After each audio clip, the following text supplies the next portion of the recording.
De Pierre Idos raconte la lutte pour la survie d'une adolescente inuite séparée de sa famille par une fracture de banquise. Ce très beau roman graphique du dessinateur et scénariste Jean-Paul Krasinski est une adaptation du livre de Bérengère Cornout, prix du Roman Fnac en 2019. Bonjour à tous les deux, merci d'être avec nous. Bérengère Cornout, je vais commencer avec vous. C'est l'histoire, la vie d'une jeune femme inuite, Uxuralik, qui se retrouve livrée à elle-même suite à une fissure de la banquise. Elle est séparée de son père et elle va devoir survivre par ses propres moyens dans un milieu hostile, vivre sans sa famille, faire le deuil, c'est le thème de votre roman. Oui, voilà, c'est le thème de cette jeune femme qu'on va suivre tout au long de sa vie et le roman commence avec la séparation d'avec sa famille et donc voilà, une problématique de survie dès le départ. Jean-Paul Krasinski a adapté un livre qui a connu un immense succès en roman graphique. Comment on s'en empare? C'était une nouvelle expérience pour vous, un défi?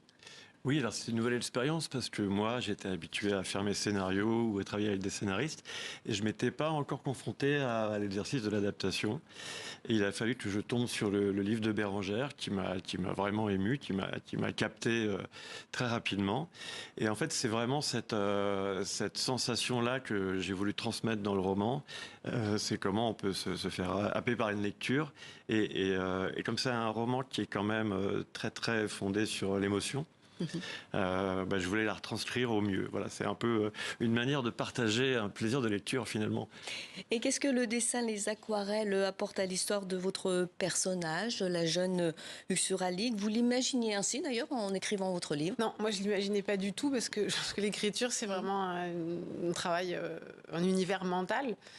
Qui appelle peu de représentations visuelles. Et par contre, quand le nom de Jean-Paul a commencé à être évoqué pour l'adaptation en BD, je veux dire que du coup, j'ai découvert le travail de Jean-Paul et là, ma première réaction, ça a été de dire qu'en fait, il travaillait beaucoup la lumière oui. Dans les paysages et tout ça. Et pour moi, c'était un argument suffisant pour que lui soit confié avec confiance l'adaptation parce que le paysage est quasiment un personnage à part entière. Exactement. Du roman.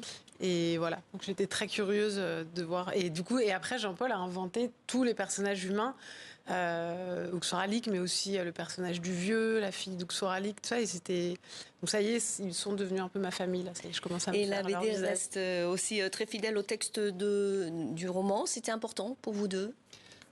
Oui, alors pour moi c'était primordial. Oui. Parce que je voulais absolument pas me priver du style vraiment très expressif de Bérengère qui est une grosse partie du plaisir de lecture.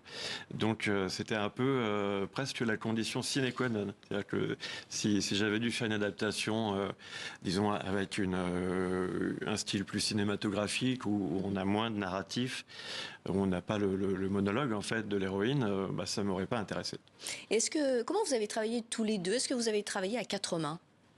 Non, moi quand on m'a dit qu'il y avait cette adaptation BD en cours, que j'ai vu la nature du travail de Jean-Paul, je me suis dit assez vite, alors déjà d'une part, moi ça m'intéresse pas beaucoup de revenir sur un travail qui est déjà fait.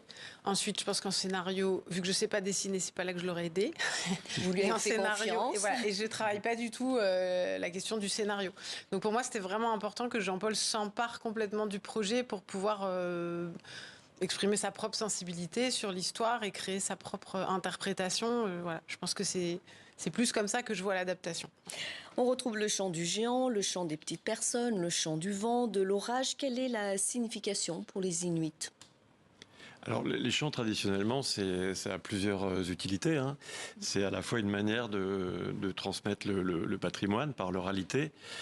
C'est aussi, on le voit dans la bande dessinée et dans le roman d'ailleurs, une manière de régler ses comptes, aussi de convoquer l'imaginaire. En fait, c'est vraiment, je pense, au centre de leur culture, puisque c'est pas vraiment, il n'y a pas de tradition d'écriture. Donc le chant a cette importance et il est là tout le temps. Et il y a aussi le chant du chaman. Et quel est le rôle des chamans? C'est préserver les traditions, faire le lien entre les ancêtres? Moi, je crois que je me lancerai pas là-dedans parce que c'est des sociétés, c'est un fonctionnement un peu particulier. Et le résumer en quelques phrases, je trouve que c'est toujours un petit peu caricaturé.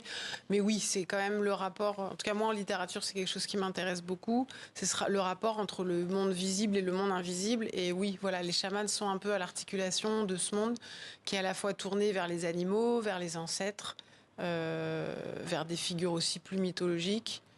Voilà. Donc la littérature était un bon support pour explorer ça de façon non spectaculaire, voilà, pas versée dans un ésotérisme forcené. Alors, il y a beaucoup de musicalité, de poésie dans le style de Bérengère Cournut. Comment avez-vous choisi les couleurs au ressenti? Oui, alors l'album a été colorié à l'aquarelle, donc une technique que j'affectionne particulièrement.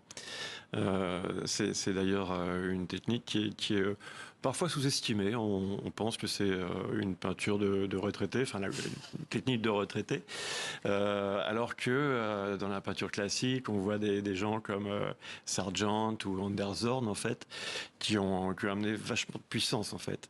Et même dans les peintres contemporains, il y a des gens comme Joseph Zbigniew, qui est un Serbe qui travaille à l'aquarelle et qui travaille tout autant de puissance. Donc je savais à l'avance que j'avais cet outil-là qui me permettait de travailler les lumières, les densités, etc. Et d'aller creuser loin dans l'émotion, parce que il y a ce jeu de l'eau en fait à l'aquarelle qui fait un peu ce qu'elle veut parfois. Hein. L'eau, il faut la suivre. Des fois, il faut l'accompagner, et des fois, il faut l'arrêter. Donc c'était une technique très organique. Voilà, c'est un peu ce qui a motivé mon choix, parce que le roman lui-même l'est. Merci beaucoup à tous les Merci deux à vous. pour nous avoir présenté De Pierre Edos. Et je rappelle le titre de ce très beau roman graphique de Pierre Edos, paru dans la collection Air Libre des éditions Dupuis. Merci pour être venu sur le plateau de TV5 Monde.